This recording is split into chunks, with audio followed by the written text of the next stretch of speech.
आता बातम्या सविस्तर. नाशिकमध्ये विधान परिषद निवडणुकीसंदर्भातली अपडेट आहे. भाजपचे बंडखोर उमेदवार गोकुळ गीते यांची अखेर मनधरणी करण्यात आली आहे.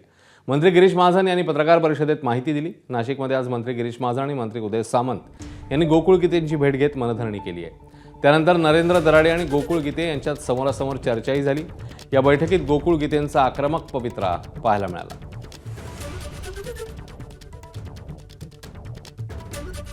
आज सगळ्या चर्चेअंती उदयजी सुद्धा 4-5 दिवस झाले नाशिकला येऊन होते. दादा या ठिकाणी आहेत. सगळेजण आम्ही सगळ्यांनी या ठिकाणी प्रयत्न केलेत. माननीय मुख्यमंत्री महोदयांकडे बैठक झाली. गणेश गीते, मी त्या ठिकाणी होतो, निलेश बोरा त्या ठिकाणी होते. नंतर शिंदे साहेबांकडे पण 2-3 बैठकी त्याची भेट गणेश गीतेंनी त्या ठिकाणी घेतली, गोकुळ गीते नाही घेतली. आणि त्यानंतर मग आज निर्णय झालेला आहे. आता आपण उमेदवारी मागे घ्यावी आणि महायुतीचे जे उमेदवार आहेत नरेंद्र दराडे त्यांना बहुमताने निवडून द्यावे.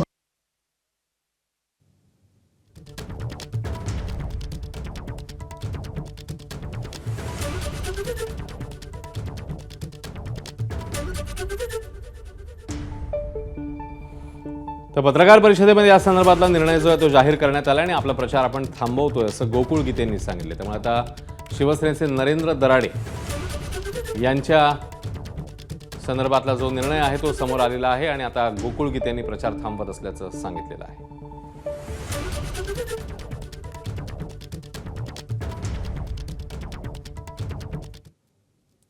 दरम्यान मंत्री उदय सामंत या सगळ्या संदर्भात काय म्हणतात बघूया.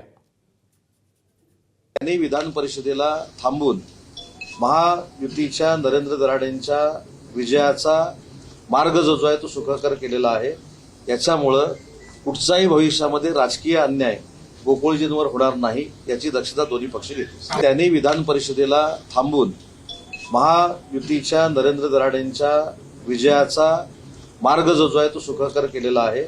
याच्यामुळं कुठचाही भविष्यामध्ये राजकीय गोकुळजींवर होणार नाही याची दक्षता दोन्ही पक्ष घेतील. गोकुळजींनी थांबण्याचा निर्णय घेतला.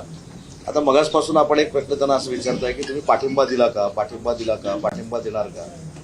ज्या अर्थी एकच उमेदवार हा महायुतीचा शिल्लक राहिला याचा अर्थ गोकुळजींचा 100% पाठिंबा, गणेशजींचा 100% पाठिंबा आणि वहिनींचा 100% पाठिंबा हा महायुतीचे उमेदवार नरेंद्र दराडे यांना आहे. एबीपी माझा, उघडा डोळे बघा नीट.